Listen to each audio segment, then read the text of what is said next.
वक्त बीत रहा था, 2025 गुजर रहा था और 2026 का आगमन शुरू हो गया था। एक नई सोच, नई मंजिल और नए चैलेंजेस के साथ 2026।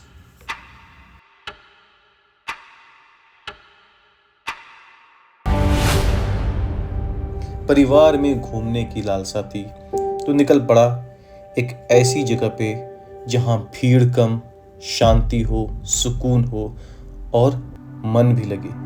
जैसा टीवी में सब जगह दिख रहा है, भीड़ सब जगह है। धार्मिक स्थल पे, टूरिस्ट स्पॉट पे, पहाड़ों पे, सब जगह जाम जाम और सिर्फ जाम देखने को मिल रही है। तो मैंने सोचा क्यों ना एक ऐसा जगह ढूंढा जाए जो शांत भी हो, सुकून भी दे और कुछ पल की एक नई जिंदगी, नए साल की एहसास भी कराए। साथ ही मैं सोच रहा था कि मेरा नया साल कैसा होना चाहिए। मुझे लगा शायद मेरा नया साल किसी एक बड़े रेजोल्यूशन से नहीं बल्कि छोटे छोटे सही कदमों से शुरू होना चाहिए। ऐसा साल जहां मैं खुद हर दिन थोड़ा बेहतर बनने की कोशिश करूं बिना ज़्यादा दबाव लिए। नया साल मेरे लिए सीखने का साल होना चाहिए। नई चीज़ें सीखना, नए अनुभव लेना और गलतियों से डरने के बजाय उनसे कुछ सीखना, यही असली ग्रोथ है।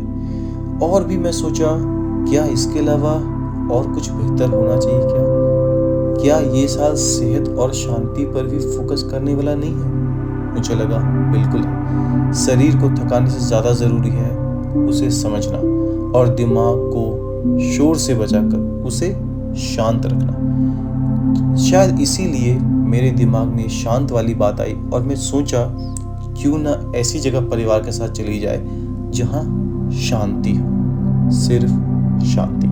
और निकल पड़ा मैं अपनी वाहन उठा करके, अपनी कार उठा करके, टाटा पंच उठा करके एक नए डेस्टिनेशन पे जो मैंने देखा नहीं था। और यकीन मानिए आगे वीडियो में जो आप देखेंगे वो आपको हैरान कर देगी कि जहाँ दुनिया के हर कोने में या भारत के हर कोने में तो मैं कह ही सकता हूँ भीड़ भरी पड़ी है। ठचाठच भीड़ है, लोग भीड़ से परेशान हैं, ट्रैफिक में परेशान हैं और मैं सीधी सपाट सही रास्तों पर बिल्कुल निकला जा रहा हूँ और सोच रहा हूँ क्यों ना दिमाग को इस शोर से बचाकर शांत रखा जाए।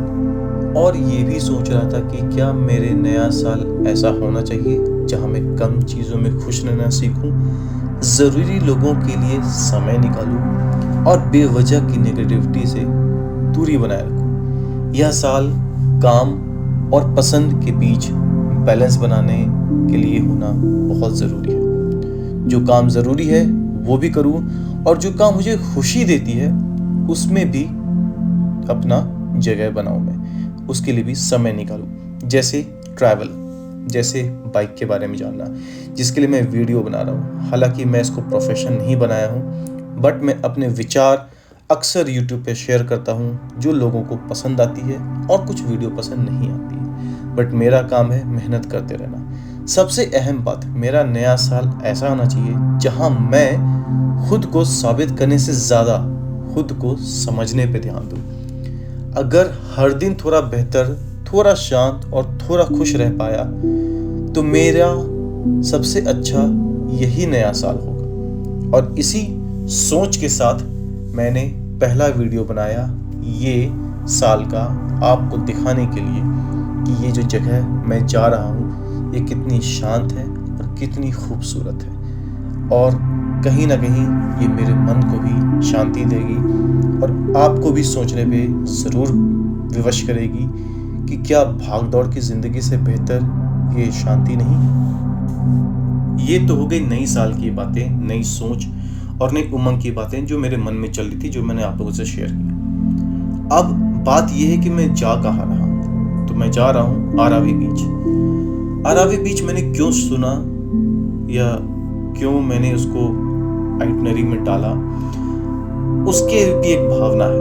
कभी कभी सफर किसी मोड़ या किसी भीड़ भाड़ वाले टूरिस्ट स्पॉट तक नहीं होता। कभी कभी सफर वहां होता है जहां समंदर जोर से नहीं, धीरे से बात करती है। ऐसा ही एक जगह है आरावी बीच, महाराष्ट्र के कोकण तट पर डाईवागर और श्रीवर्धन के बीच एक शांत सी सड़क से मुड़ते ही समंदर की नम हवा आपको बता देती है आप किसी खास जगह पहुंचने वाले हैं। आरावी बीच कोई चमकदार शोर शराबे वाला बीच नहीं है। यहाँ ना लाउड म्यूजिक है, ना भीड़, ना सेल्फी स्टिक की लाइन। यहाँ तो है बस सफेद रेत, नीला समंदर और खामोशी जो दिल तक उतर जाती है। सुबह सुबह जब सूरज धीरे धीरे समंदर से निकलता है तो लगता है जैसे समय थमसा गया है। नंगे पांव रेत पर चलते हुए हर लहर के साथ मन थोड़ा हल्का होता है। दोपहर में नारियल और सुरू के पेड़ की छाया में बैठकर समंदर को बस देखते रहना, ये भी एक एहसास है। और शायद यही इसकी सबसे बड़ी खूबी है। शाम होते होते आसमान नारंगी और गुलाबी रंग में ढल जाता है। सूरज जब समंदर में डूब जाता है तो कोई रोमांचक स्पीकर नहीं बजती, कोई आवाज नहीं होती, कोई तालियां नहीं बजती, कोई शोर नहीं करता है। बस आप होते हैं और वो पल। आरावी बीच अभी भी ज्यादा कमर्शियल नहीं हुआ है। यही वजह है कि यहाँ सुकून बचा हुआ है। रहने के लिए पास के श्रीवर्धन में ही छोटे छोटे होम स्टे रिजॉर्ट मिल जाते हैं जहां रात को सिर्फ लहरों की आवाज सुनाई देती है।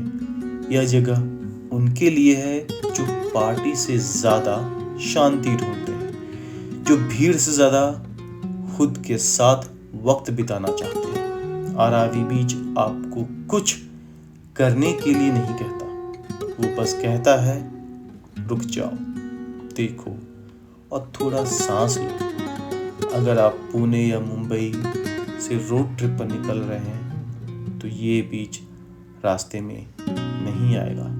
यहाँ जाने के लिए आपको थोड़ा सा रास्ता बदलना पड़ेगा। यादों में बस जाने वाली मंजिल ये बन सकती है, क्योंकि कुछ जगहें घूमने के लिए नहीं होती, महसूस करने के लिए होती है। और आरावी बीच बिल्कुल वैसी ही एक जगह है। नज़ारा देखिए।